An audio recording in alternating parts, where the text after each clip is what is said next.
అందుకని కలడు ఓంకారమనం త్రిమూర్తుల. నువ్వు ఎవరిని బ్రహ్మ విష్ణు మహేశ్వరుడు అనుకుంటున్నావో వారంతా ఒకటే స్వరూపం. ఊరికి 3 పనులు చేస్తున్నారు అంతే. త్రిలింగ వ్యక్తులందు మనం అందుకని నపుంసకుల గురించి అవమానకరంగా ఇప్పుడు మాట్లాడకూడదండి. వాళ్ళని గౌరవించవలసిందే. సమాజంలో వాళ్ళు సభ్యులే, వాళ్ళకి ఓటు హక్కు సహా సమస్త హక్కులు ఉన్నాయి. చేతకానివాడిని అవ్వండి, నపుంసకులతో పోల్చొద్దామా, చేతకానివాడు అని అంతే. మనకి బాగా సమాజంలో వ్యాపించింది ఏమిటంటే పూర్వకాలపు ఆచారాల ప్రకారం చేతకాని వాళ్ళకి ఈ గాజులు పంపించడం చాలా ఎంత అవమానం అండి. గాజులు పుణ్యస్త్రీ వేసుకునే చిహ్నాలు. ఎలా పంపిస్తారండి రాజకీయాల్లో గాజులు? మహిళా సంఘాలు మొత్తం మహిళలు మొత్తం వీధుల్లోకి వచ్చి దెబ్బలాడాలమ్మా. గాజులను కానీ చీరను కానీ పసుపు కుంకాన్ని కానీ అవమానిస్తూ సౌభాగ్య చిహ్నాలని మనమే చెబుతున్నామా? చేతకాని నాయకుడికి గాజులు పంపిస్తామని మాట్లాడిన వాడిని మూతిమి కొట్టేయాలి పెట్టుకెళ్ళి. గాజులు చేతకానితనానికి ఎలా చిహ్నమయ్యి అంటే ఆడవాళ్ళని చేతకాని వాళ్ళ కింద భావిస్తున్నాం మనం. అందుకని వాళ్ళు ధరించే గాజుల్ని చేతకానివి చేశాం మనం. ఇక్కడ చీర కుంకం పంపించాం, గాజులు పంపించాం. చేతకాని వాడు మగ చేతనవడం అనేది మగతనం. ఆడు మగాడరా, అది ఆడదైతే చేతనైంది కదా. ఇది మన మనస్సులో పెట్టుకున్న కుళ్ళు ఇదంతా అనేదని చెప్పాలంటే ఈ భేదాలండి. ఆ భేదాలు భగవంతుడికి ఉండవు. అందుకని నపుంసక వ్యక్తుల్లో కూడా ఆయన ఎవరు ఇంత చేసి మీరు నపుంసకులకు చేత కాదనేది ఏమిటో చెప్పండి దయచేసి. ఏమిటండి చేత కాదు? పిల్లల కన్నా ఒకటే కదండి. వాళ్ళు కూలి పని చేయగలరు, వాళ్ళు భిక్షాటం చేయగలరు, వాళ్ళకి తెలియదు కానీ మోసం కూడా చేయగలరు బాగా. వాళ్ళకి ఎవడో నేర్పలేదు, మన మించి చేయగలరు. వాళ్ళకి చేత కాంది, వాళ్ళకి చేత కాదని మనం అంటున్నది మనకి చేతనైంది పిల్లల్ని కనడం ఒకటే కదా. అందువల్ల దేశ జనాభా 130 కోట్లతో ఆగింది. వాళ్ళకు కూడా చేతనై ఉంటే 160 కోట్లు అయ్యేది. అది ఆయన గొప్ప విషయమా? అంటే మన దృష్టిలో శృంగారం, కామవాంఛ, తత్సంబంధమైన సామర్థ్యం ఇవే గొప్పవిగా మనం భావిస్తూ ఉంటాం. వీటినే మగతనం అని చెబుతూ ఉంటాం. ముందు ఆ మాటలు మానుకోవాలి. ఇవి పెద్ద విషయం కాదు. ఇవి జంతువులకు కూడా ఉంటాయి. ఒక గుర్రానికి ఉండేటువంటి కామ శక్తి మనుషులు 1000 మంది కలిసినా ఉండదండి. అందుకే శక్తిని హార్స్ పవర్ అంటారు. మ్యాన్ పవర్ అనలేదు అక్కడ. మ్యాన్కి పవర్ లేదని తెలుసు. మ్యాన్ పవర్ అంటే కూలి పని. గుర్రం పవర్ని ఏమన్నారు? విద్యుత్ శక్తిని ఇతర శక్తిని దేంతో కొలుస్తూ హార్స్ పవర్ అన్నారు. హెచ్పి. ఏటా హెచ్పి? అశ్వానికి ఎందుకు? అశ్వానికి అంత శక్తి ఉంది. చచ్చిపోతాడు మనిషి నిజంగా దాని దగ్గరికి వెళ్ళాడంటే. ఆ విషయానికి వస్తే కామవాంఛ శక్తి అది మొగతనం అంటే గుర్రం నీకంటే చాలా గొప్పది, వీళ్ళు దండం పెట్టుకో. అది పెద్ద గొప్ప విషయం కింద చెబుతారు. ఇప్పుడు భక్తి, జ్ఞానం, వైరాగ్యం, నీతి, సత్ప్రవర్తన అవన్నీ పోయి ఈ మొగతనం ఒకటి ఉందా ఇక్కడ? దాన్ని ఇక్కడ మెచ్చుకోలేదు భగవంతుడు కానీ భగవత్ సంబంధమైన గ్రంథాలు కానీ. కలడు ఓంకారమునం త్రిమూర్తుల త్రిలింగ వ్యక్తులందం తటన్ గలడు ఈశుండు గలండు తండ్రి వెదుకంగా నేలయ్యాయడన్. అన్ని చోట్ల ఉన్నాడయా అని ప్రహ్లాదుడు ఏమన్నాడు అంటే ఎందుకయ్యా అనవసరంగా వెతకడం అన్నాడు. ఇక్కడ ఒక విచిత్రమైన మాట అంటే దీని తర్వాత ఇంకో పద్యం ఉంటుంది, బాగా తెలుసు అందరికీ. ఇందుగలడు అందులేడని సందేహము వలదు చక్రి సర్వోపగతుండు ఎందెందు వెదకి చూచన అందందేగలడు దానవాగ్రణి వింటే అన్నాడు. ఏమయ్యా విన్నావా తండ్రి? నీకు నేను చెప్పడం ఏంటయ్యా కర్మ, కాకపోతే నువ్వు నాకు చెప్పాలి కానీ. అది వింటే అంటే అర్థం. ఇందున్నాడు అందులేడు సందేహం వెలదయా, నువ్వు ఎక్కడ వెతికితే అక్కడే దొరుకుతాడు. ఇక్కడే పోతన గారు మన తెకమక పెట్టా. విశ్వం విష్ణువు దొరకకుండా చేశాడు. అందుకే మనకు దొరకట్లా. ఏమిటి పై పద్యంలో ఏమన్నాడు? వెతుకంగానే అలా ఈయాయడన్నాడు. ఎందుకు అనవసరంగా అక్కడెక్కడే వెతుకుతావన్నాడు అంటే వెతకదనే కదా. కింద పద్యంలో ఏమంటున్నాడు? ఎందెందు వెతకి చూచిన అంతందే గలడు. ఎందుకు వెతకమంటావా మానేయమంటావా? పద్యాల లోతుల్లో కడితే ఇన్ని విశేషాలన్న ఊరికి కంఠస్థం చేస్తే చేసి చిన్నపిల్లలు కంఠస్థం చేస్తారు. మనం కూడా కంఠస్థం చేసి కూర్చుంటే అలాగే దాని లోతుల్లోకి వెళ్ళాలి. ఇదే పరిశోధన అంట. ఒక హయ్యరింకాముఖ అన్న పద్యంలో నేను ఎన్ని విశేషాలు చెప్పుకున్నా. దుమ్ము శ్రీకృష్ణుడు నెత్తి మీద పడిందంటే దాని అంతరార్థం ఎంత చెప్పుకున్నాం? లేకపోతే దుమ్ము ఎక్కడ పట్ల రోడ్డు మీద బండేసికి వెళ్ళి పడికి దుమ్ము పడట్లా చెప్పుకుంటావా? మహాకావ్యాల్లో మహాగ్రంథాల్లో అన్ని అంతరార్థాలు ఉంటాయి. అందుకోసమే వాటిని విస్తృతంగా ఏకాంతంగా చదవాలండి. నేను మొహమాటలు లేకుండా చెప్తున్నా. ఏదో పారాయణ, ఎవరో చెబితే వినడం, ఇవన్నీ నామమాత్రం మొక్కుబడి. అవి అంతగా ఉపయోగపడవు. అర్థతాత్పర్యాలతో వచ్చే అర్థం కాదనే ముందు భ్రమని విడిచిపెట్టండి. మీరు ఎంత రాజకీయంగా, ఆర్థికంగా, పారిశ్రామికంగా ఏ రకంగా ఏ రంగంలో బిజీగా ఉన్నా సరే రాత్రి అయినా సరే 1 గంట ఆధ్యాత్మిక గ్రంథ పఠనానికి కేటాయించి రామకృష్ణ మఠం వారు ప్రచురించినటువంటి పుస్తకాలు అన్ని పురాణాలు వేశారు ఉపనిషత్తులు సహా. వేసుకుని 1 గంట నా యందు అభిమానంతో చదవండి. ఏడాదితో ఎంత జ్ఞానం మీకే వస్తుందో మీరే చూద్దరు. ఎవరు చెప్పక్కర్లేదు, మీకే వస్తుంది. 1 గంట. 23 గంటలు మన ఇష్టం వచ్చిన కుళ్ళు పనులన్నీ చేద్దాం. 1 గంట కేటాయించలేము. మనం అది కేటాయించిన బద్ధకం ఏమంటామంటే 6 చెప్పేస్తానండి ఇంకేం వెనక్కాలి, ఇదో బద్ధకం సిస్టమ్. ఇక్కడ 6 చెప్పి 2 చెప్పి ఉండదు. ఇక్కడ వినడం ఇష్టం, చదవడం ఇష్టం లేక 6 చెప్పి 2 చెప్పి ఎవరు చెప్పరు నీకు. ఇక్కడ నువ్వు వినాల్సిందే. నేను స్వయంగా ప్రవచనకర్త, నా ఖాతాలు ముఖ్యం కాదండి, మనుషులు బాగుపడడం ముఖ్యం. ఎంతకాలం ఎవరు చెబుతారమ్మా? 1 గంట కేటాయించలేం మనం తెలుగులో. వేదాలు సహా ఉన్నాయండి, అన్ని భాగవత పురాణాలు ఉన్నాయండి, అన్ని కావ్యాలు ఉన్నాయండి, ప్రతిపదార్థ తాత్పర్యాలతో వస్తున్నాయి. ఇన్నింటి ఖర్చు పెడుతున్నాం, దాన్ని ఖర్చు పెట్టలేము. ఎప్పటికీ పుస్తకాల ఖరీదు మిగిలిన వాటితో పోలిస్తే తక్కువే. 1 గంట ఖచ్చితంగా ఇది గ్రంథ పఠనం అని పెట్టుకుని చదివితే వస్తాయండి. ఇందు చూడండి, వెదుకంగానే ఎలా అన్నాడు పైన, కిందేమో వెతకి చూసినా అంటాడు. ఇంతకీ వెతకాలా వద్దా అంటే వెతకాలి. ఎలా వెతకాలి? ఓ రెసిడెన్షియల్ కాలేజీలో చేరింది పిల్ల. పొద్దున్న హడావిడి కదా, రెసిడెన్షియల్ కాలేజీ అంటే ఏమిటంటే 7ంటికే బస్సు, వీళ్ళు తల్లి 3ంటికి లేవాలి, ఇదేమో 5ంటికి లేస్తుంది. లేపక దానికి ఇష్టం లేదు. అందుకని ఆ హడావిడిలో సర్దుకుంటుంది. తల్లి ఏమో దీనికి బాక్స్, టిఫిన్ బాక్స్, ఆవిడ బాక్సింగ్ కూడా వల్ల ఆవిడ ఉంది. ఓ పక్క మొగుడు ఒకడు, వాడు ఆఫీసు, వాడు సాఫ్ట్వేరు, వాడికి 8ంటికి వెళ్ళిపోవాలి, వాడు కూడా వాడిది. మధ్యలో తల్లి జీవితం హార్డ్వేర్ అయిపోయింది. ఇక్కడ వీడికి క్యారేజ్ ఇవ్వాలి, ఆవిడకి బాక్స్ ఇవ్వాలి. నేను చదువుతుంటే ఈ పిల్ల వచ్చి, అమ్మ నా కళ్ళజోడు కనపట్లేదు, నా కళ్ళజోడు కనపడదు. దీనికి 3వ తరగతిలోనే కళ్ళజోడు వచ్చేసింది, చదువు రాలేదు. కానీ చదువు కంటే ముందు కళ్ళజోడు వస్తుంది. దానికి కళ్ళజోడు ఎక్కడో పడేసింది, కనపట్ల. నాకు కళ్ళజోడు కనపట్ల. వెతుక్కో, చంపేస్తున్నావు నువ్వు ఒకళ్ళు, మీ నాన్న కూడా సమయంలో ఆయన కూడా పెట్టేసింది. ఇప్పుడు ఒరేవు వాడు ఎక్కడో ఉన్నాడు పాపం, ఇంకా బాత్రూంలో. మరి మొగుడు అనడానికి ఒక కారణం కావాలి కదా. అందుకని పిల్లలు అంటూ ఒంట్లో, నువ్వు అక్కడ మీ నాన్న కూడా చంపేస్తూ ఉంటారు నన్ను, ప్రతిదీ పారేసుకుని. నేనేం అనలేదు, మిమ్మల్ని నేను అనలేదు ఉంటుంది. ఇప్పుడు ఇది గొడవ, పాపం చికాకు, అసహనం. ఏం చేద్దాం? ఈ మొత్తం హడావిడి జరుగుతుంటే నాకు దొరకట్లేదమ్మా, I'm searching, I have been searching from ½ an hour అని ఇంగ్లీష్ చెబుతుంది. ఇప్పుడు అరగంట నుంచి వెళ్తున్నారు, దొరకలేదు. నువ్వు ఇలాగే ఉంటావు అన్నిటికీ. ఇప్పుడు బడి మానేస్తావు వంకటి అని చెప్పి ఆవిడ మొత్తం పని మానేసి వచ్చి వెతికింది. ఆవిడకి 5 నిమిషాల్లో దొరికింది.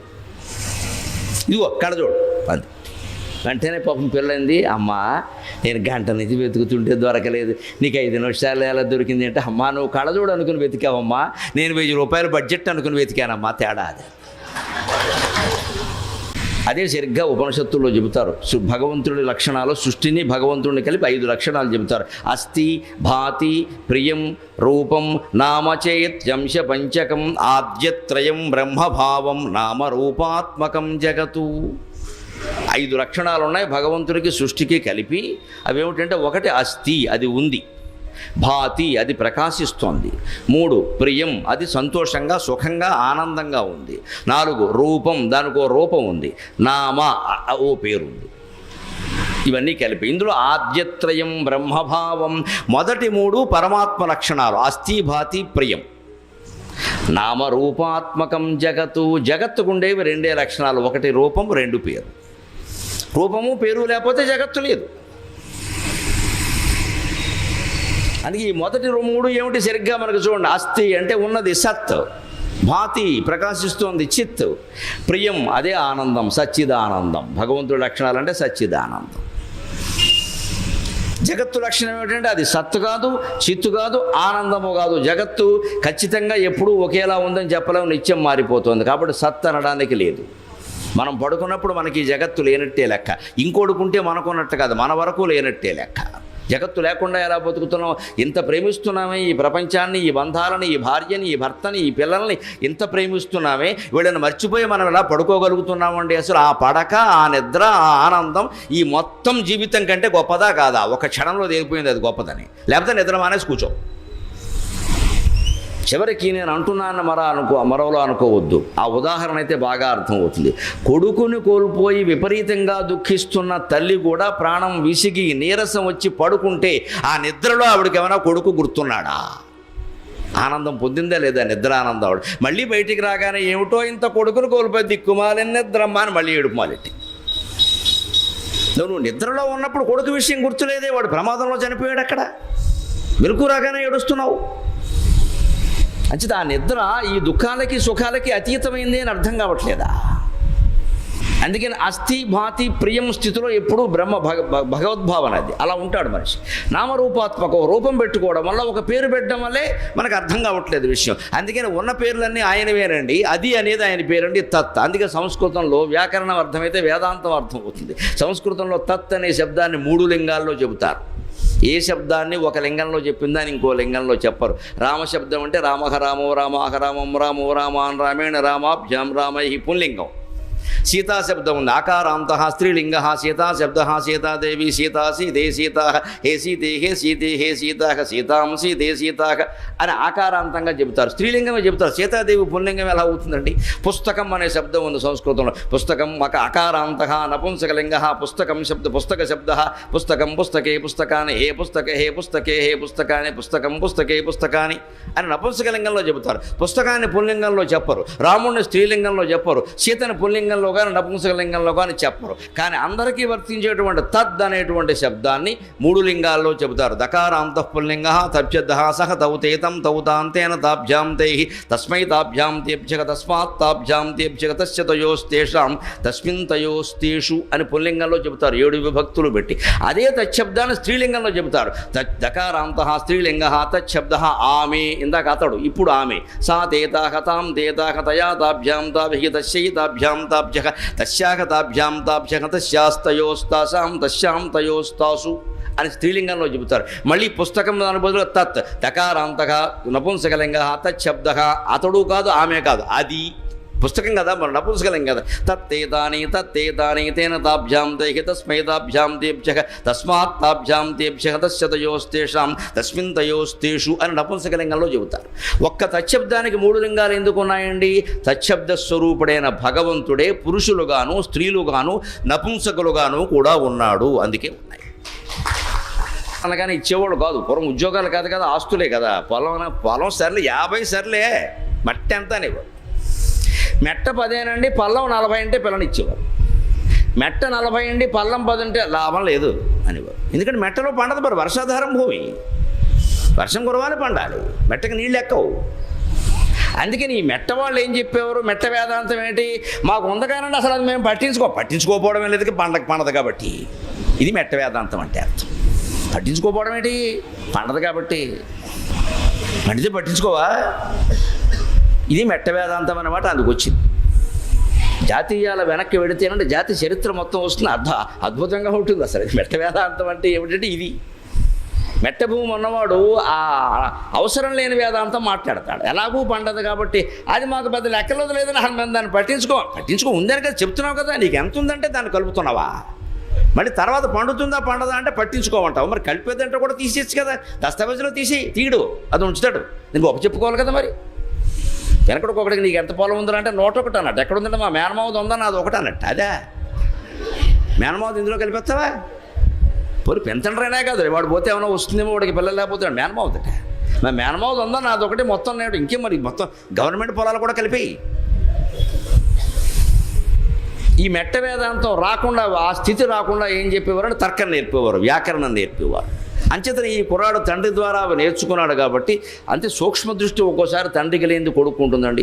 అందుకని దేవుడు ఎక్కడున్నాడు అంటే పాలల్లో వెన్న ఎలా ఉంటుందో దేవుడు అలాగే ఉన్నాడండి. చిలికితే కానీ రాదు కదా, దేవుడైనా అంతే కదా, మధించాలి కదా అన్నాడు. రాజుగారికి చాలా ఆనందమైంది. దేవుడు పేరేమిటి అంటే, మీరు ఇది పళ్ళెం, ఇది గ్లాసు, ఇది చెంబు, ఇది బల్ల అన్నారు. ఇది తీసేయండి, ఇది ఆ పళ్ళెం పేరు చెంబు తీసేయండి, మిగిలింది ఇది కదా, అదే బ్రహ్మండి. తద్బ్రహ్మ తత్వమసి అహం బ్రహ్మాస్మి అంటే రాజుగారికి పరమానందం అయిపోయింది. ఆ కుర్రాన్ని తీసుకెళ్ళి ఎత్తుకుని ముద్దెట్టేసుకుని ఎదురుగా నుంచి సింహాసనం దగ్గరికి పిలిపించి నుంచోబెట్టి, నువ్వే నా గురువురా అన్నారు. ఇప్పుడు చెప్పాడే. 3వ ప్రశ్న ఏంటండి అన్నాడు. దేవుడు ఏం చేస్తూ ఉంటాడన్నాడు. మీరు ఇప్పుడు నన్ను గురువు అన్నారు కదండి, గురువు నిలబడి ఉండగా శిష్యుడు కూర్చోవడం ధర్మమేనా అన్నాడు. చిలివెంటి వాడిది. దెబ్బకి రాజుగారికి ఇంకా ముద్దైపోయిన బంగారు కొండ అన్న రాజ్యం నీకు ఇచ్చేసిన తప్పులేదురా, బ్రహ్మాండంగా మాట్లాడు అని వాడిని సింహాసనం మీద కూర్చోబెట్టి ఈయన కింద కూర్చున్నాడు. ఇప్పుడు అడగండి మీ ప్రశ్న అన్నాడు. దేవుడు ఏం చేస్తూ ఉంటాడు అన్నాడు. ఇదే చేస్తూ ఉంటాడు అన్నాడు. పైవాడికి తెలిసిందంటే మనం ఆశ్చర్యపోకల. ప్రహ్లాదుడికి తెలియలేదా? ప్రహ్లాదుడి వయసు 8 ఏళ్ళు, హిరణ్యకశ్యపుడి వయసు పోనీ మన లెక్కల్లో చూసుకుని 60 ఏళ్ళు ఉన్నాయి. ఆ కృతయుగాలు వయస్సులో వదిన పోనీ మన లెక్కల్లో చూసుకుని రాష్ట్ర ప్రభుత్వోద్యోగం, కేంద్ర ప్రభుత్వోద్యోగం 2 రిటైర్ అయిపోయాడు వాడు. ఇది 60 అయినా అది 62 అయినా మొత్తం అయిపోయినట్టే. అటువంటి వాడికి తెలియలేదని అనడానికి లేదు, వాడికి జ్ఞానం ఉంది, పక్కకి వెళ్ళిపోయాడు. అందుకని ప్రహ్లాదుడు చెబుతున్నాడు, కలడంభోమతి కలండు గాలి కలడు ఆకాశస్థలిన్ కుంభినిన్ కలడగ్నిన్ దిశలన్ పగళ్ళ నిశలన్ ఖద్యోత చంద్ర ఆత్మలన్ సమాసాలు చూడండి, ఇదివరకు సమాసాలు ఎలా ఉన్నాయో నన్ను చెప్పుకున్నాం మనం, అయోమయంగా ఉన్నాయి. ఇటువంటి చిత్రమైన సమాసాలు ఎవరు వాడలేదు, పోతన గారు తప్ప. అది కూడా హిరణ్యకశిపుడు కోసం వాడాడు. అయోమయంలో భయంలో ఉన్నవాడు అలాగే మాట్లాడతాడు, వాడు ఏం మాట్లాడుతున్నాడో వాడికి తెలియదు, అందుకే మాట్లాడాడు. కానీ ప్రహ్లాదుని సమాసాలు చాలా స్పష్టంగా తెలుగు మాస్టర్కి పిల్లలకి చెప్పడానికి సుఖంగా ఉన్నాయి. అగ్నిం దిశలన్ పగళ్ళ నిశలన్ శబ్ద ప్రయోగం, ఇది సమాసం కాదు. అగ్నిం దిశలన్ పగళ్ళ నిశలన్, దిశలన్ నిశలన్ శబ్దాలంకారం, శబ్దాలంకారం వాడాడు అక్కడ. వృత్యనుప్రాస అలంకారం అంటారు దీన్ని. రెండు వర్ణాలు మళ్ళీ సమానమైన గ్యాప్, సమానమైన విరామంతో ఒకే వర్ణం మళ్ళీ వస్తే దాన్ని వృత్యనుప్రాస అంటారు. అదే సమానమైన ఖాళీతో రెండు అక్షరాలు వస్తే దాన్ని శాఖానుప్రాస అంటారు. మూడు కానీ అంతకంటే ఎక్కువగాను వస్తే యమకానుప్రాస అంటారు. అవి వాడిన కొద్దీ ఆ కవిత్వానికి అందం పెరుగుతుంది, చదవాలనిపిస్తుంది బాగా. అవి పోతన గారు వాడతాడు. కమలాక్షు నర్చించు కరములు కరములు శ్రీనాథు వర్ణించు జిహ్వ జిహ్వ, కరములు కరములు జిహ్వ జిహ్వ అని వెంటనే వస్తుంటే మనకు ఆనందంగా ఉంటుంది. చిన్నపిల్లాడు కూడా నేర్చుకుంటాడు. అందుకని కరములే చేతులు, జిహ్వ ఏ నాలుక అంటే కుదరదు అక్కడ. జిహ్వకి జిహ్వే ఉండాలి మళ్ళీ. అటు ఆ చేతులే నిజమైన చేతులు, ఆ నాలుకే నిజమైన నాలుక, ఆ శరమే నిజమైన శరం. ఆ నిజమైన అనేది అక్కర్లేదు అక్కడ. శరము శరము, జిహ్వ జిహ్వ, కరములు కరములు అంటే చాలు. అందుకని కలడోంకారమున కలడగ్నిం దిశలను పగళ్ళ రిశలను. ఇంకో మాట ఖద్యోత చంద్రాత్మలను, ఇది సమాసం. ఖద్యోత అంటే సూర్యుడు, చంద్ర అంటే చంద్రుడు. సూర్యుడి వెంటనే ఎవరిని చెప్పాడు? చంద్రుడిని చెప్పాడు. హిరణ్యకశిపుడు ఎవరిని చెప్పాడు? భూరి గ్రాహ రక్షోమృగ వ్యాళ ఆదిత్య నరాది. ఆదిత్యుని తర్వాత మానవుడిని చెప్పాడు. ఆదిత్యునికి మానవుడికి సంబంధం ఏంటండి? ఆదిత్యుల తర్వాత చంద్రుడిని చెప్పాలి కానీ సూర్యచంద్రుడు అనాలి మనం ఎవరన్నా అంటాం. పున్నమంటే వెంటనే అమావాస్య అంటాం. తెలుగులో సామెతలు పడతాయి. చెప్పేవులే కబుర్లు పెద్ద ఆదరించాం, పున్నమనాడు బూరెట్టావా, అమావాస్య నాడు అట్టెట్టావా అంటారు. పున్నం వెంటనే అమావాస్య వస్తుంది కానీ పున్నమనాడు బూరెట్టావా, ఏకాదశి నాడు పూరి పెట్టావా అనరు. పున్నమ తర్వాత ఏకాదశి రాదు, అమావాస్య వస్తుంది వెంటనే. నోటికి అలా వస్తుంది లెక్క. ఆదివారం తర్వాత సోమవారం వస్తుంది కానీ మంగళవారం ఎందుకు వస్తుందండి? మాట్లాడడానికి ఒక లెక్క ఉంది కదా. ఆ పద్ధతిలో మాట్లాడుతున్నాడంటే అర్థం ఏంటి? అతని మనస్సు స్థిరంగా ఉంది, హాయిగా ఉంది, సక్రమంగా మాట్లాడుతున్నాడు. హిరణ్యకశిపుడు మనస్సు గందరగోళంగా ఉంది, అందుకని ఏం మాట్లాడుతున్నాడు వాడికి తెలియదు. దానికి అనుగుణంగానే భాష రచించాడు. కలడు అగ్నిం దిశలను పగళ్ళ నిశలను ఖద్యోత చంద్రాత్మలను. సూర్యచంద్రుల్లో కూడా ఉన్నది ఆయనే. ఉపనిషత్తుల్లో చెప్పినటువంటి విషయాన్ని పోతన గారు పద్యంలో అందించాడు. మనకి నతత్ర సూర్యోభాతి నచంద్రతారకా నేమా విద్యుతో భాంతి కుతో యమగ్ని తస్య భాషా సర్వమిదం విభాతి అని వేదంలో ఏ మాట ఉందో దాన్ని తెలుగు పద్యంలో చెప్పాడు. అందుకే భాగవత పద్యాలు అంటే ఒక్కొక్కటి ఒక్కొక్క వేదంతో సమానం. అందుకే భాగవత పారాయణకి సైతం అంత ప్రాధాన్యం వచ్చింది మిగిలిన వాటికంటే. ఊరికి అది చదివితే విన్నా మంచిది అని ఎందుకంటారు అంటే వినగా వీడికి ఎప్పుడో వీడు కూడా చదువుతాడు, అర్థం తెలుసుకుంటాడు అని. అంతేగాని వినడమే మంచిది అని భాగవత సప్తాహం మీద సప్తాహం ఇక సప్తాహాలు చేయించుకుంటూ పోవడం కాదు. ఎన్ని సప్తాహాలు చేసినా నీకేమీ అక్కలేదు ఇక్కడ. పైగా ఈ సప్తాహం ఎక్కడ చేయడు, నైమిషారణ్యంలో చేస్తాడు మళ్ళీ పెట్టుకెళ్ళి. నీకు అర్థం కానప్పుడు నైమిషారణ్యమైనా ఒకటే, నిడదవోలు స్టేషన్ అయినా ఒకటే. అర్థమైనా కూడా నైమిషారణ్యమైనా ఒకటే, నిడదవోలు స్టేషన్ అయినా ఒకటే. అర్థమైనా ఒకటే, కాకపోయినా ఒకటే. నిడదవోలు చేసుకోవచ్చుగా, మన పక్కన ఉంది నైమిషారణ్యం ఎందుకు పల్లెకి ఇది ఫ్యాషన్ మొదలెట్టారు ఈ మధ్యన. మమ్మల్ని కూడా చంపుతున్నారు అక్కడికి రమ్మని. అక్కడ గాలి ఆడదు, ఒక్క పోసేస్తుంది, చచ్చాం. ఓసారి వెళ్ళి నేను 10 రోజులు ఉంటాను, 3 రోజులు వచ్చాను. పైగా చమత్కారంగా చెప్పి కూడా వచ్చాను. ఇక్కడ నిజంగా గాలి ఆడట్లేదు. ఇక్కడ ప్రతి చెట్టు ఒక మహర్షి అన్నారు. నిజమేనండి, వాళ్ళంతా తపస్సులో ఉన్నారు, అందుకే గాలి ఆడట్లేదని చెప్పాను. మహర్షులు అంటే తపస్సు కదా, తపస్సు చేస్తుంటే మరి కదలడం, మరి అందుకని చెట్టు కూడా కదలడం లేదు. ఊరికి గొప్పలు చెప్పుకోవడం కాదమ్మా. ప్రదేశం పవిత్రం అంటారు. నాకు ఎంతకే అర్థం కాదు. అన్ని ప్రదేశాలు పవిత్రం, మనిషి మనస్సే అపవిత్రం అండి. మన మనస్సు పవిత్రం కాదా? మన శరీరం పవిత్రం కాదా? మన ఇల్లు పవిత్రం కాదా? మనం అంతా దుర్మార్గులమా? మన మీద మనకి ఆత్మవిశ్వాసం లేక మాట్లాడే మాటలు. ఏ ప్రదేశం వల్ల నువ్వు పవిత్రుడు కావు. నీ మనస్సు అనే ప్రదేశంలో విష్ణుస్మరణ చేస్తేనే నువ్వు పవిత్రుడు అవుతావు. అదే పవిత్రం లెక్క. భూతాత్మా పరమాత్మా చ ముక్తానాం పరమాగతి అవ్యయ పురుష సాక్షి క్షేత్రజ్ఞో అక్షరయేవ చ. ఇందులోనే చెప్పిన మాట విష్ణు సహస్రంలో. భూతాత్మా పరమాత్మా చ ముక్తానాం పరమాగతి. భూత ఆత్మ అంటే పవిత్రమైన మనస్సు కలిగిన వాడు. మన మనస్సును ఎందుకు మంచి ఆలోచనతో ఉంచుకోలేకపోతున్నాం మనం? కాశీ గడితే పవిత్రం, శ్రీశైలం పెడితే పవిత్రం, నైమిషారణ్యం పెడితే పవిత్రం. నీ ఇంట్లో కూర్చున్న పవిత్రమేనమ్మా, నీ మనస్సును పవిత్రం చేసుకో. అంటే మనకి కుళ్ళు బుద్ధిని మానుకోవడం ఇష్టం లేదు, ఈ రాగద్వేషాలు మానుకోవడం ఇష్టం లేదు, ఈ గొడవలు మానుకోవడం ఇష్టం లేదు. ఇవన్నీ ఇలా ఉండగానే మన ఎవడైనా అమాంతంగా తీసుకెళ్ళి వీల్ చైర్లో అక్కడ బారేసి పవిత్రం చేసేయాలి. అజ్ఞానం ఇది, జరిగే పని కాదు, ఇది జరిగే పని కాదు. అందుకే మనం ఎన్ని మహిమలు ప్రకటించుకున్నా ఇవన్నీ నీరు గారిపోతున్నాయి. మీరు గమనించుకోండి. కాశీ వెళ్ళిన వాళ్ళ బుద్ధులు మారలేదు, నైమిషారణ్యం బుద్ధులు మారలేదు. బుద్ధి ఎలా ఉంది, ఇదివరకు ఎలా ఉందో అలాగే ఉంది. ఇప్పుడు ఇంకాస్త గొప్పలు చెబుతున్నాడు అంతే. ఎందుకంటే అక్కడికి తిరుపతి వెళ్ళి కూడా వీడు లడ్డూలు బ్లాక్లో కొంటాడు. బుద్ధి మారలేదంటే అర్థం అది. కొంటాడు, నాకు కావాల్సిన లడ్డూలు నాకు రావాల్సిందే. ఇక అంత పట్టుబట్టి దేవుని ప్రసాదాన్ని బ్లాక్లో కొన్నాక నువ్వు తిరుపతి ఎందుకైతే తెమ్మపరం వెళ్ళి కూర్చోరాదా అంతలో ఖర్జూరం కొనుక్కుని. ఈ బుద్ధి మార్చుకోవాలి ముందు. ప్రహ్లాదుడు ఆ బుద్ధి మీద పెట్టాడు దృష్టి, ప్రదేశాల మీద పెట్టలేదు. హిరణ్యకశిపుడు ప్రదేశాల మీద పెట్టాడు. అంచేది అన్ని ప్రదేశాల కంటే పవిత్రమైనది మనిషి మనస్సే. సమస్తమైన తీర్థాల్లో మానస తీర్థం గొప్పది అని శంకరాచార్య చెప్పారు. కాశీఖండంలో అగస్త్యుడు చెబుతాడు, మనస్సును మించిన తీర్థమే లేదు. తీర్థములు మానసములు ముక్తిప్రదములు తరుణు ఇవి మేలు బాహ్య తీర్థముల కంటే. తీర్థములు మానసములు ముక్తిప్రదములు తరుణు ఇవి మేలు బాహ్య తీర్థముల కంటే. మనుజుడిది ఎరింగియుతాను మధురవాణి బాహ్య తీర్థం ముగల్వ నిష్ఫలముగాదే అని కాశీఖండంలో చెబుతాడు, అగస్త్యుడు చెబుతాడు. మనిషికి మనస్సును మించి ముక్తినిచ్చేది లేదు. ఎందుకంటే మనస్సే బంధానికి కారణం. మనస్సే బంధానికి కారణం కాబట్టి మనస్సే ముక్తినిస్తుంది. కారణం ఒకటైతే కార్యం వేరే ఎలా ఉంటుందండి? మనస్సు వల్లనే మనకి బంధం వచ్చింది కాబట్టి మనస్సు వల్లనే ముక్తి వస్తుంది. అందుకని లోపాముద్రాదేవితో అగస్త్యుడు అంటాడు స్పష్టంగా, తీర్థములు మానసములు ముక్తిప్రదములు. మనస్సును మించిన ముక్తి తీర్థం వేరే లేదు లోపాముద్ర. తరుణి ఇవి మేలు బాహ్య తీర్థముల కంటే. గంగలో మునిగాం, కావేరిలో మునిగాం, గోదావరిలో మునిగాం, కృష్ణాలో మునిగాం, ఎందులో మునిగినా నీ మనసులో నువ్వు మునిగే వరకు విషయం నీకు అర్థం కాదు. మనుజుడిది ఎరింగియు తాను మధురవాణి బాక్ష్యతీర్థము గొల్వ నిష్ఫలముగాదే. తెలిసి కూడా ఊరికే మునుగుతారు పోయి, అజ్ఞానం కాకపోతే ఏమిటని కాశీఖండంలోనే చెప్పాడు. మనం వెళ్ళి కాశీని పెంచేస్తాం, గంగాని పెంచేస్తాం, స్నానాన్ని పెంచేస్తాం. నేను పొద్దున్న మధ్యాహ్నం స్నానం 3 పూట్ల మునిగేసా. ఎంతమందిని ముంచావో చెప్పు. నువ్వు మునగడం కాదు ఇక్కడ. మళ్ళీ తణుకొచ్చాక ఎంతమందిని ముంచావు, ఎన్ని కంపెనీలు పెట్టావు, ఎంతమందిని ముంచావు. ఆ ముంచిన విషయం చెప్పడు, మునిగిన విషయమే చెబుతాడు ఇక్కడ. ఆ ముంచడం మానే వరకు ఈ మునగడం కుదరదు ఇక్కడ.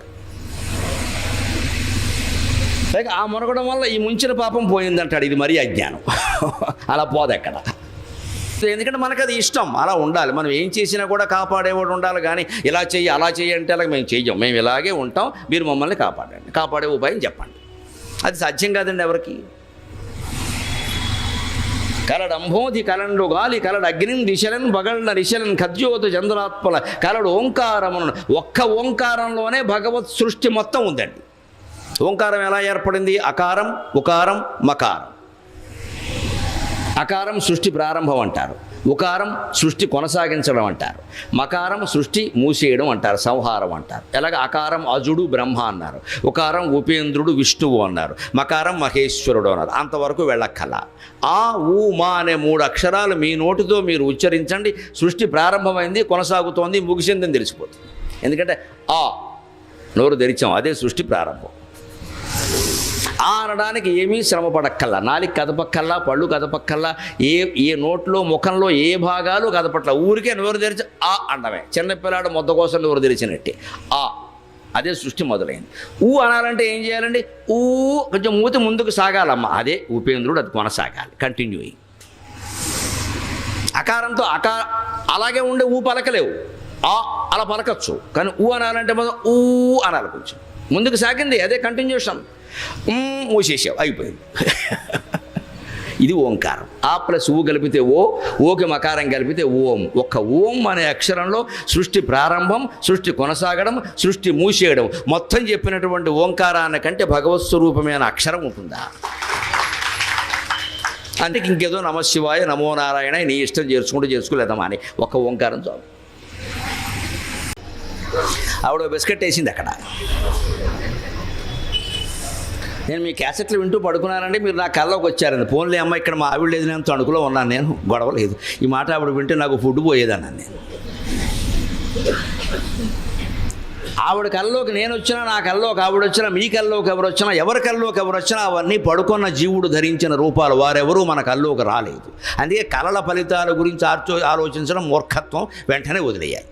కళలు ఫలితాలను ఓ పుస్తకాలు రాయకూడదు, అవి మనం చదవకూడదు.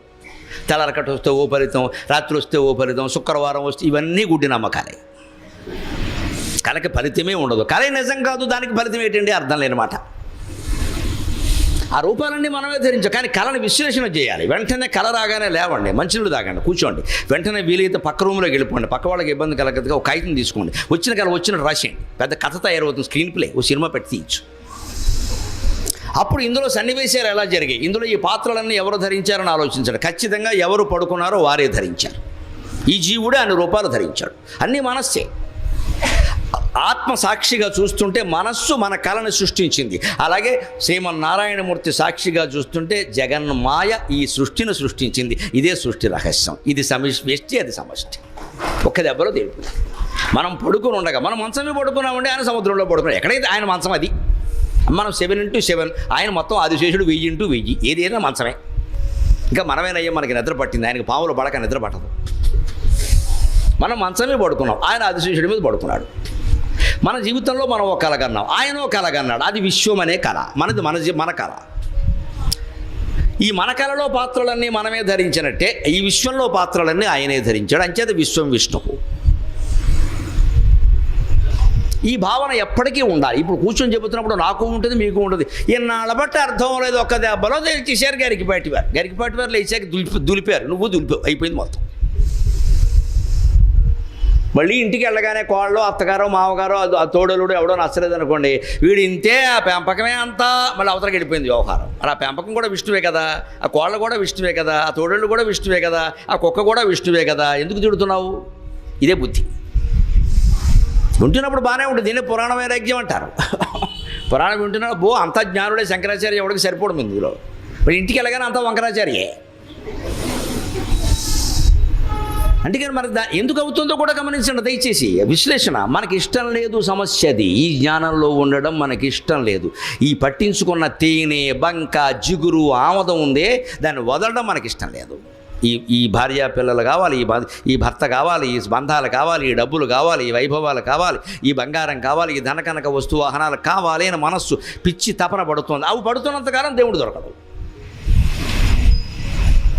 అందుకని కళ అర్థమైతే భూత గుర్తు. ఆ కళలో పాత్రలన్నీ జీవుడు ధరించారు. ఒక జీవుడు పడుకుని తాను కలగని మగవాళ్ళు, ఆడవాళ్ళు, చెట్లు, చేమలు, నపుంసక పాత్రలు, జీవరాశి పాత్రలన్నీ తానే ధరించి ఓ అరగంట సేపు తానే మాట్లాడుకుని, తనతో తానే దెబ్బలాడి, తనతో తాను ఆనందించి, తనతో తాను విభేదించి, కింద పడి మీద పడి ఏదో చేసి కళలోంచి బయటికి రావడం నిజమైనప్పుడు శ్రీమన్నారాయణమూర్తి క్షీరసాగరంలో చేరించి ఈ విశ్వం అనే కళ తానే కని కృతయుగాన్ని, త్రేతాయుగాన్ని, ద్వాపర యుగాన్ని, కలియుగాన్ని, రకరకాల ప్రవృత్తుల్ని సృష్టించి ఆనందించి మొత్తం ముక్తి పొంది బయటకు వస్తున్నాడు అనడం అబద్ధమా? పక్కా నిజం అండి, పక్కా నిజం. That's what is going on. జరుగుతున్నది అదే.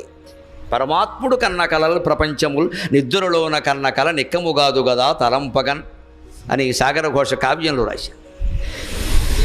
మనం కంటున్న కళ మన కళ అయితే, దేవుడు కంటున్న కళ ఈ విశ్వం. అందుకని ఇందులో కేవలం నిమిత్త మాత్రంగా మన పాత్ర ఏదో మనం చేయడమే. కళలో కూడా మన పాత్ర మనం చేస్తున్నామో లేదా తెలుసో తెలియకు అంతే. ఇది కళ అనుకుని ఏం జరిగినా మంచిదే. ఇంట్లో పెళ్లి జరిగింది, మంచిదే. ఎవరో పోయారు, అది మంచిదే, వదిలే ఆ విషయాన్ని. మా ఇంట్లో ఎప్పుడూ శుభాలే జరగాలి, అశుభాలు జరగద్దని కోరుకోవద్దామా? అలా కోరుకుంటే తట్టుకోలేం, జరిగి తీరతాయి. అందరి జీవితాల్లోనూ అశుభాలు జరిగాయి, అందరి జీవితాల్లోనూ శుభాలు జరిగాయి. శుభాశుభాలు సమానంగా భావించడం భక్తి, కానీ శుభాలు మాత్రమే కోరుకోవడం భక్తి కాదు. శుభాశుభ పరిత్యాగి భక్తిమాన్ యస్సమే ప్రియక అని భక్తి యోగంలో భగవంతుడు చెప్పాడు. శుభాశుభాలు సమానంగా భావించేవాడు భక్తుడు అన్నాడు. శుభాలు మాత్రం జరగాలని కోరుకునేవాడు భక్తుడు కదా, వాడు స్వార్థపరుడు కింద లెక్క. అశుభాలు మనం కోరుకోలేం, కాబట్టి ఏం చేయాలి? శుభాలు కోరుకున్నా ఉపయోగం లేదు, అశుభాలు మనం కోరుకోలేం, కాబట్టి ఏం చేయాలి? అసలు ఏమీ కోరకుండా ఉంటే అంతకంటే మించింది లేదు. దేవుడు గుళ్ళోకి వెళ్ళి దండం పెట్టుకోవడానికి కోరికలు దేనికండి పని లేక. అందుకని భూత భృత్ ఈ జీవులన్నింటినీ ఆయనే భరిస్తున్నాడు. మొత్తం కళలో భరించినట్టే మనం ఎలా భరిస్తున్నాం? కళలో కూడా ఇంకా మీరు గమనించిన విచిత్రంగా కాలం కూడా మించి. ఎందుకంటే మన కళలో ఒక 10 ఏళ్ల కథ ఒక 10 నిమిషాల్లో వచ్చేస్తుంది మనకి. ఒక 10 ఏళ్ల కథ అంతెందుకు, సినిమా అయితే బాగా అర్థమవుతుంది. వెనక చిక్కడో దొరకడో, కథలడో వదలడో లాంటి సినిమాలు ఉండేవి, జానపద సినిమాలు. మన ఎన్టీ రామారావు, కత్తికాంతారావు ఇద్దరు ఉండేవారు. వీళ్ళు ఆ సినిమా మొదలెట్టాక మీరు చూడండి, చిన్నపిల్లలు రాజకుమారులు అనమాట ఇద్దరం. ఓ తల్లికి 2 పిల్లలు పుడతారు రాజుగారు అబ్బాయికి. అప్పుడు రాజనాలు ఉంటాడు పక్క రాజ్యం వాడు దాడి చేస్తాడు. వాడే కదా వెళ్ళినప్పుడు దాడి చేస్తే ఈ రాజుగారు చచ్చిపోతాడు, ఈ గర్భిణీ స్త్రీ పారిపోతుంది, పాపం ఎక్కడ తీసుకెళ్ళిపోతారు కదా. అలాగే ఈ తల్లి పిల్లలు వీళ్ళిద్దరూ మట్టిలో గొడుకేలు ఆడుకుంటూ ఉంటారు. రామారావు, చిన్న కాంతారావు. ఇలా ఓ పావుగంట కథ నడుస్తుంది. వీళ్ళు అరణ్యంలోకి వెళ్ళడం, వాళ్ళని ఎవరో ఋషో ఎవరో గిరిజనులు ఎవరో చూడడం, పెంచడం, అక్కడేమో వీడు ఏదో ఏడవడం, వాళ్ళు ఏదో అంటూ ఉండడం, పాప రాజు కొడుకులమ్మ ఇలా అయిపోయారనడం. ఇదంతా ఓ పావుగంట అవగానే కాస్త కొంచెం ఓ పావుగంట గడిచాక ఈ చిన్న రామారావు, చిన్న కాంతారావు కలిసి 2 కత్తులెట్టి సరదాగా ఫైటింగ్ చేస్తారు, నేర్పుతూ ఉంటారు అనమాట. ఆ ఫైటింగ్ జరుగుతుండగా పెద్ద రామారావు పెద్ద కాంతారావు అయిపోతారు. మనం ఎంత అజ్ఞానం అండి. పావుగంటలో పెద్ద రామారావు ఎలా వచ్చాడు? ఇది అర్థమైతే జీవితం అర్థమవుతుంది, విష్ణు సహస్రం కూడా అర్థమవుతుంది. ఇది ఉదాహరణ. సినిమాలు మాట్లాడుతుందంటే సినిమాలు మాట్లాడితేనే అర్థమవుతుంది. పావుగంటలో చిన్న రామారావు పెద్ద రామారావు ఎలా అయ్యాడు, పావుగంటలో చిన్న కాంతారావు పెద్ద కాంతారావు ఎలా అయ్యాడు. నువ్వు ఎలా నమ్ముతున్నావు? 150 రూపాయలు ఎలా ఇచ్చావు? బుద్ధి లేదా? పైగా నేల టిక్కెట్లో 40 పైసలు పెట్టి కూర్చుని ఓ పక్కన ఉమ్ములేస్తున్నా సరే భలే చేసాడు అని చూసేసేవే. అంత కాల అంత సినిమా నీకు తెలుసుండి సినిమా మన ఎదురుగా నడుస్తుంటే అది మాయని తెలుసుండి అది నిజమనే అనుభూతి మనం పొందుతున్నామా లేదా? ఆ 3 గంటల పాటు. అప్పుడు 40 పైసలకి 3 గంటలు చూపించారు, ఇప్పుడు 150 రూపాయలకి 2.5 గంటలే చూపిస్తున్నారు. అది కూడా అన్యాయమే. ఇంకో అరగంట పెంచాలి కనీసం.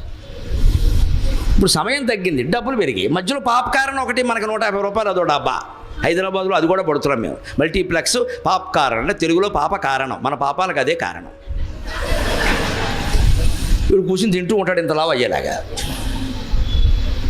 ఇది మన కళ్ళెదురుగా తెర మీద ఇది మాయా అని తెలుసుండు మనం ఎంత బాగా ఎంత బాగుందో. ఓ కన్నీళ్ళు ఖర్చుస్తున్న రుమాళ్ళు కూడా తడిసిపోతున్నాయి కొంతమందికి. ఎలా అద్దెసు పాపం హీరో గారు అమ్మాయిని ఏం కంగారు పడకమ్మా, తెలుగు సినిమా ఖచ్చితంగా హీరో బతుకుతాడు, నువ్వు ఏడవక. ఇదేమి ఇంగ్లీష్ సినిమా కాదు, హాలీవుడ్ మూవీ కాదు. సహజంగా ఉండడానికి అసహజంగా ఉండడమే తెలుగు సినిమా లక్షణం. ఆ కాసేపట్లో ఇంత కంగారు పడిపోతున్నాం మనం. దానికోసం కోట్లు ఖర్చు పెడుతున్న వాళ్ళు కోటీశ్వరులు అయిపోయారు. ఇది మాయా. లేకపోతే చిన్న రామారావు పావుగంటలో పెద్ద రామారావు ఎలా అయ్యాడు? పావుగంటలో అయ్యాడంటే నువ్వు ఎలా నమ్ముతున్నావు? 15 ఏళ్ళు గడిచిందని నువ్వు నమ్ముతున్నావా లేదా? 15 నిమిషాలు 15 ఏళ్ళు అవుతాయండి. అంచేత కళలు అవుతాయి, కాలం మిథ్య. నీ భావన 15 ఏళ్ళుగా ఉంది కాబట్టి అది 15 ఏళ్ళులో నీకు అనిపించింది. వాస్తవంగా గడిచింది సినిమా రీలు ప్రకారం 15 నిమిషాలే. సినిమా రీలు ప్రకారం 15 నిమిషాలు అయితే నువ్వు 15 ఏళ్ళు ఎలా అనుకుంటున్నావు? నీ భావన 15 ఏళ్ళుగా ఉంది. అంచేతను సృష్టిలో భేదం లేదు, నీ దృష్టిలో భేదం తప్ప. శంకరాచార్య చెప్పిన మాట. నీ దృష్టి ఎంత పెంచుకుంటే అంత పెరుగుతావు, ఎంత తగ్గించుకుంటే అంత తగ్గుతావు. అంచేత భూతకృత్ భావక అన్ని భావాలు ఆయనే. భగవంతుణ్ణి ఆరాధించడానికి ఈ భావంతోనే ఆరాధించాలని ఏమీ లేదు. మొత్తం మీద ఆయన దృష్టిలో ఉంటే చాలు, మన దృష్టిలో మన మనస్సులో ఆయన ఉంటే చాలు. అలా అన్ని విధాలా ఆరాధించి మోక్షం పొందారు. కామోత్కంఠత గోపికల్ భయమునన్ కంసుండు వైరక్రియా సామగ్రిన్ శిశుపాల ముఖ్యం రూపతుల్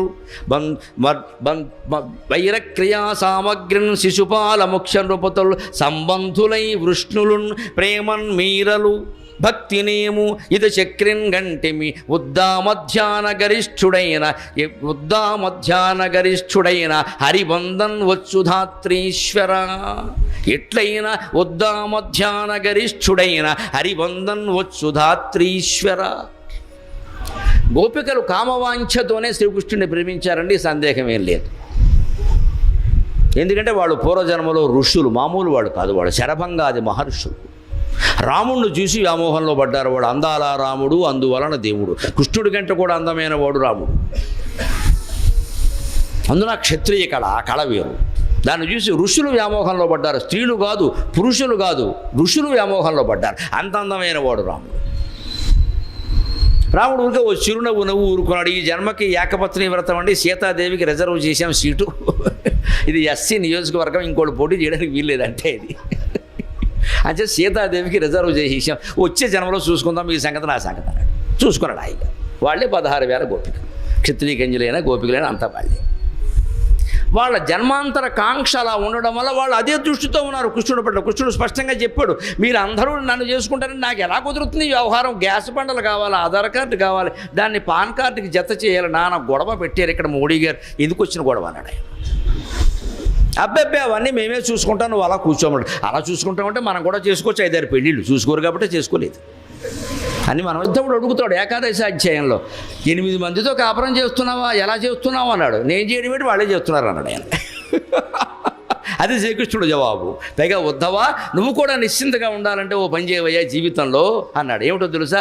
అందరినీ ప్రేమించుము, ఎవరి యందు ఆసక్తి చూపించకము అన్నాడు. అది వేదాంత రహస్యం.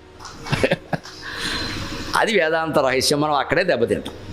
అంటే ఇంకోటి తినగానే నాకు బొబ్బట్లు చాలా ఇష్టం అని నాబోటిగాడు ప్రకటించాడు అనుకో, జీవితం అంతా బొబ్బట్లే తినాలి. ఎందుకంటే ఆయనకి బొబ్బట్లు ఇష్టం అనే విషయం ప్రచారం అయితే ఎవరింటికి వెళ్ళినా బొబ్బట్లు పెడతారు, తినలేక చచ్చిపోతారు. ఇక్కడ నేను పొరపాటుని ప్రకటించి ఇబ్బంది పడ్డా. 2-3 ప్రవచనాల్లో అరటికాయ వేపుడు, వంకాయ పచ్చడి అన్నా. నాకేవో అవి ఇష్టం కొంచెం. అవి చెప్పినందుకు ఏమైందంటే, నేను కింద సంవత్సరం చూశానండి, ఏడాదిలో నేను బయట ప్రవచనాలు చెప్పిన ఒక 100-150 ఉన్నాయి. 150 అరటికాయ వేపుడు, 150 వంకాయ పచ్చళ్ళు తిన్నాను నేను. విసిగెత్తిపోయింది ప్రాణం. పైగా నాకు అవి ఇష్టం కావడం వల్ల ఇంటికి వెళ్ళాక ఆవిడ కూడా అవే పెట్టింది. నువ్వు ఇవే పెడితే నేను బతకాలా వద్దా అన్నాను. మరి మీరు ఎందుకు చెప్పారండి అవి? మనం చెప్పకుండా ఉండలేం. మనం ఏం చేస్తాం? మన బలహీనత మంది చెప్పేయడం అలవాటు. మనదంతా ఓపెన్ యూనివర్సిటీ. నేనే ఇబ్బంది పడ్డాను చెప్పి, అవి బాబు ఇంక చెప్పకూడదు ఇలాంటివి. ఇంక వెరైటీ లేదు జీవితంలో. నా బతుకంతా అరటికాయ వేపుడు, వంకాయ పచ్చడే, ఇంకో పచ్చడి లేదు, ఇంకో వేపుడు లేదు. ఆయనకి ఇష్టం. పైగా 30 వేపుడు వేసి పట్టుకొచ్చి ఎవడు తింటాడు? ఇదే ఆసక్తి అంటే నాకు అర్థమైనప్పుడు ఏకాదశి స్కంధం చదివి మనం పొరపాటు చేసాం. అరటికాయ వేపుడిని మనం ప్రేమించాలి కానీ ఆసక్తి చూపించకూడదు. వేశారు, ఇష్టంగా తిను, నాకు ఇది ఇష్టం, నాకు ఇది ఉంటే ఇంకేం అక్కలా, ఇదంతా ఓవర్ యాక్షన్ వద్దు. ఆ మాట చెప్పక. ఏవైనా అంతే, నగలు ఉన్నాయి పెట్టుకోవాలి, లేకపోతే దాని గురించిన గొడవ వద్దు. అందరికీ ఉన్నాయి, నాకు లేవు. అందరికీ కడుపు నొప్పి కూడా ఉందమ్మా, నీకు లేదు. తెలుగులో సామెత, ఈ ఇంటి ఆవిడ ఈ వీధి ఆవిడ పట్టెడు పెట్టుకుంటే ఆ వీధి ఆవిడ ఉరిట్టుకుందిటే. ఈ వీధి ఆవిడ పట్టెడు పెట్టుకుందరు, మెడకి ఆభరణంగా పట్టెడా అంటారు, పెట్టుకుందరు. ఆవిడ నేను ఏదో పెట్టుకోవాలంటే ఉరిట్టుకుందరు, ఇంకేం పెట్టుకోలేక. ఏమిటా పోలిక? ఆ వీధి ఆవిడ పెట్టుకుంటే నువ్వు పెట్టుకోవాలా? అంచేతన గోపికలు ఆ భావనతో ఉండడం వల్ల వాళ్ళు అలాగే సమీపించారు. జన్మాంతరమైనటువంటి విశేషం అండి, అంతకంటే ఏం చేయలేరు వాళ్ళు. ఆ జన్మ అటువంటిది అయినప్పుడు ఇంకో వాంఛ రాదండి. దానికి ఉపనిషత్తులో చక్కని కథ ఉంటుంది. ఒక ఋషి సంధ్యావందనం చేస్తున్నట్ట. ఆయన చేతిలో ఒక ఎలకపిల్ల వచ్చింది.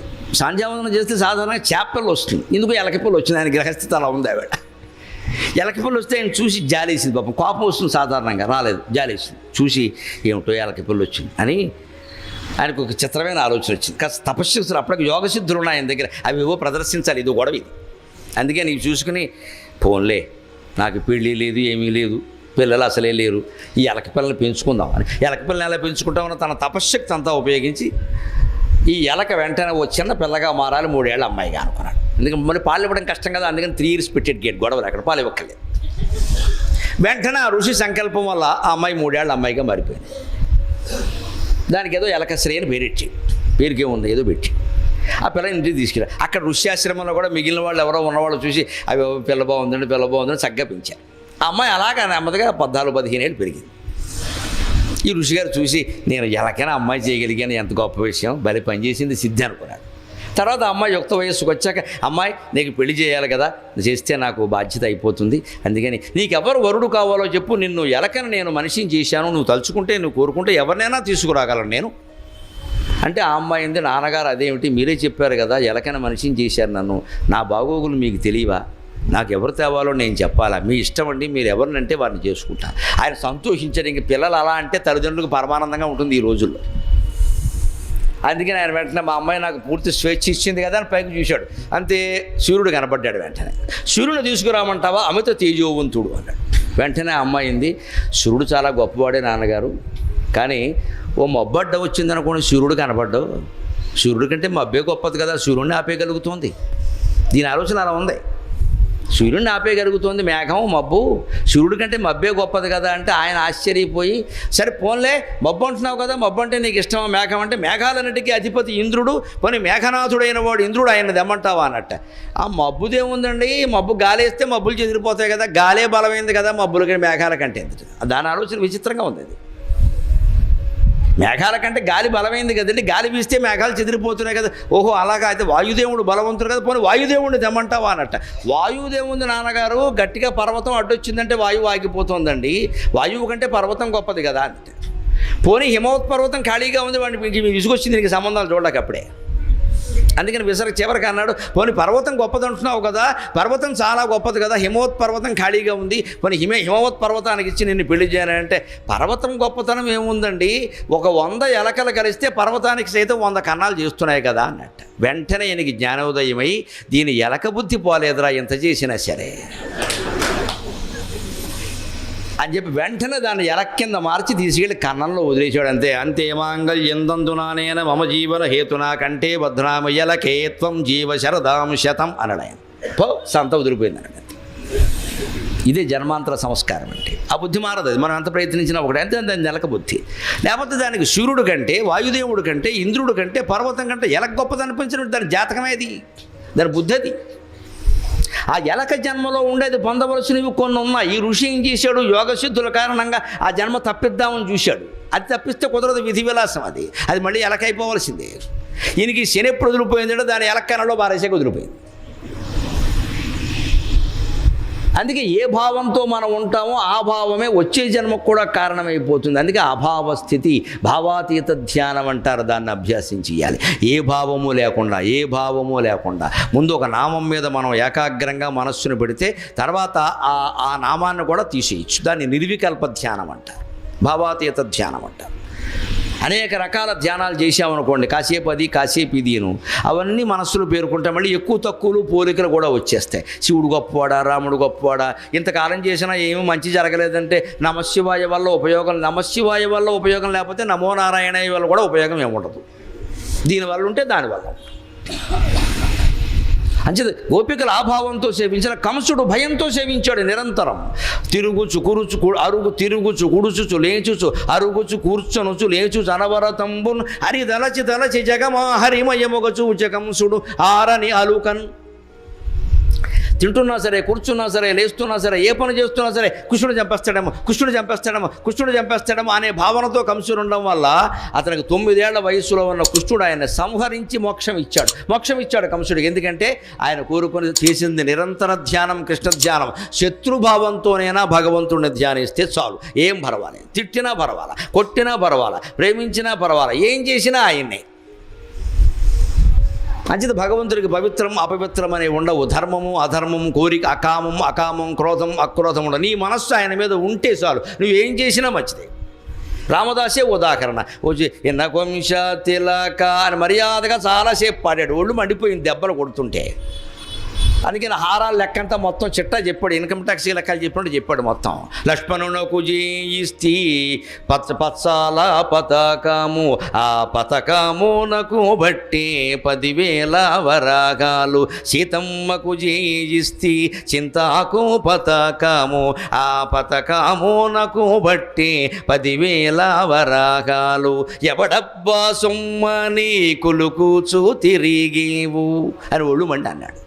మొత్తం చేయించిన లెక్కంతా చిట్ట ఖర్చులు రసీదులు సహా పెట్టేసి అక్కడ మీ ఆవిడికి చేయించా, మీ తమ్ముడికి చేయించా, నాకేం బాకీయా, మీరు నాకు కొడుక కోళ్ళ, నేను ఎందుకు చేయించాలి అని స్పష్టంగా మీ మామ జనక మహారాజు చేయించానా అన్నాడు. మీ నాన్న దశరథుడు చేయించాడా, మీ మామ జనక మహారాజు చేయించాడా, నేను ఇక్కడ ఏదో భద్రాచలం తహసీల్దార్గా ఉంటే నా చేత మొత్తం అన్నీ కొట్టేశారు మీరు. ఇవన్నీ చేయించేసుకుని నేనేమో జైల్లో వాడు దెబ్బలు కొడుతుంటే కాపాడడానికి రావే అని డిమాండ్ చేశాడమ్మా రామదాసు. అంతటి భక్తులం కావాలి మనం, అంతటి భక్తులం కావాలి.